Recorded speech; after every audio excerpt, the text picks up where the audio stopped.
Good morning, guitar players. Here we are on Facebook. So happy you're joining me. I am Ellen Britton, and I do this every Thursday morning, 9:45 a.m.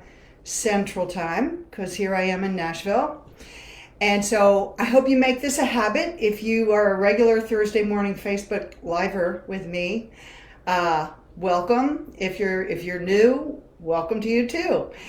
We do just a few minutes, just a short 5 to 8 mini guitar lesson. And today what we're going to do is an easy hammer in a D chord. Maybe you already know how to do that, and I'm going to remind you how that works. If this is new for you, good. I'm going to show you exactly how it works. First, though, I want to encourage the description, because in there's some interesting things like my website, which has my blog, and my YouTube channel. This oodles and oodles of little mini guitar lessons and interviews with interesting music business people and star students of mine, all kinds of stuff on there. Maybe the most important link is a quickie sign up to my free monthly newsletter, and that way we can stay connected. You'll find out when my next Zoom class is, because I do that once a month. So we haven't picked the date yet for March, so you're going to want to sign up for the newsletter so you hear about the class when we nail down the details.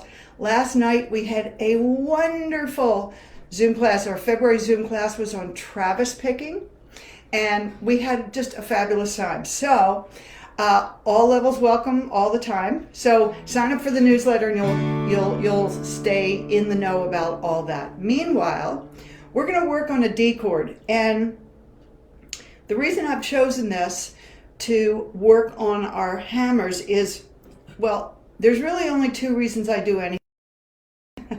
One is because it sounds. The second one is at least as important, because it's easy. Let's be honest, easy is good.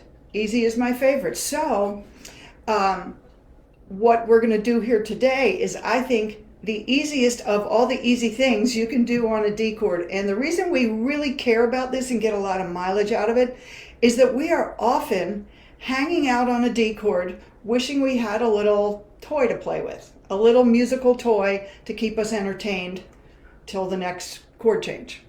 So if you're in the key of D, D is your one chord. If you're new to numbers, welcome. It's the best thing ever. And so we're often hanging on a one chord. At least as common, I would argue, is though if we're playing in the key of G, that's my one chord, and then my D chord is my 5 chord, and I'm hanging out on my 5 chord at the end of a line. I'm done singing, I'm just waiting for the line to be over, and I have this little blank space that's just perfect for a little extra something or other to throw in there, okay? So today what we're going to focus on is what we're going to do with the pinky. So I'm going to give you a little close-up here. Hope you can see it.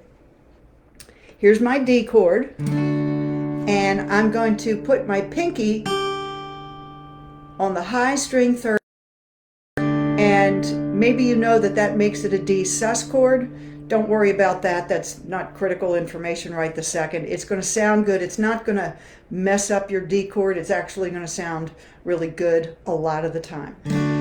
So the first thing I want you to get the hang of is going D, put your pinky down, pick it up, put it down, put it down. So we call this sus, resolve. When you let that sus note come back to the normal note, we call that a resolve, okay? So sus, resolve. Now, if I could figure out a way, which I can, to make that sus note happen all by itself without actually articulating it with my pick over here, I would feel pretty impressed with myself. So it turns out the hammer is the answer. So if you've never done a hammer, I want to show you exactly what you're going to do with your fingers, with your finger, your pinky specifically. With your right hand, your rhythm hand, you're going to, let's isolate the high string. We're going to pluck just the high string, like that, okay? And give it a good pluck, because we got to get some energy in that string to make the hammer pop out. So we play the string, And then as hard as we can, we smack down that pinky. That's why it's called a hammer. Don't be polite. Don't be wussy about it. It's a hammer. It's not like, oh, put your finger down. It's like, smack that finger down, and that's what makes this other note come out. Just like that. Now I'm going to do it again, but I'm going to strum the whole chord. Okay? That's the idea. Now, let me show you how that can fit in all sorts of different rhythms, to all sorts of different grooves. This is one of my favorite little things for myself and in my teaching for my students.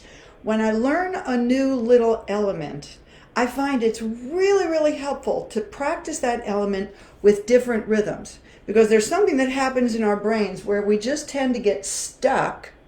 We don't even realize we're doing it. That's why we get stuck so readily. We get stuck in a certain rhythm. It's like I'll learn a chord and then I'll just only practice it with one rhythm. And somewhere in my crazy brain, I think I can only do it in that rhythm, when of course that's not true. Like this top that I'm wearing, I could wear it with all sorts of different pants if I remember that I have that choice. So anyway, so let me show you a couple rhythms that this is going to fit right into. So the first thing I'm going to do is a really basic strum with my right hand. I'm just going to go bass, strum, bass, strum, bass, strum. Here's my hammer, hammer, bass, strum, hammer.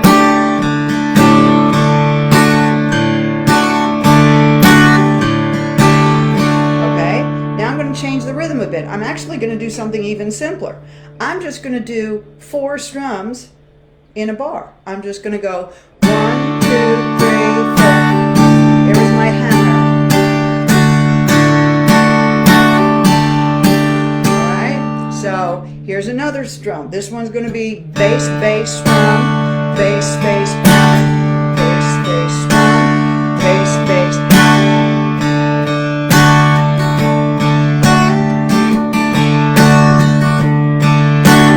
okay, now I'm going to do something even different from that.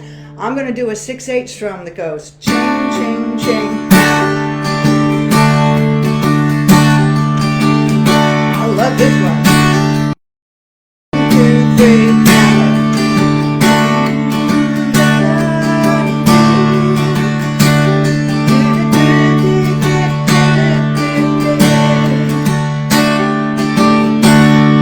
All right. So the big idea is you can create a note with your left hand. Yes, first you strum it or pluck it with the right hand before you hammer your finger down, but when you hammer the finger down, it creates a note that your right hand didn't create. It's your left hand doing that. And your brain finds that a little confusing if it's new, if it didn't realize that was a possibility. Your brain's going to go, your brain's just going to get a little confused. You have to get used to this, okay? Your right hand's going to try and go, wait, I should have done something there. But it's like, no, that note comes from the left hand. This is assuming you're right-handed. If you're left-handed, you just have to switch everything I'm saying. Your chord hand, let's call it your chord hand. Anyway, all right, that should keep you out of trouble for a little while. By the way, we got a whole pile of snow along with half the United States last night, and I just took the most wonderful walk out in the snow, tromping around for a couple miles, and now I'm going to go out again because it was so much fun. I'm not done with the snow. All right, y'all, I hope I see you next Thursday morning, 9:45 a.m. CT, Central Time. Sign up for my newsletter, and meanwhile, stay in the groove.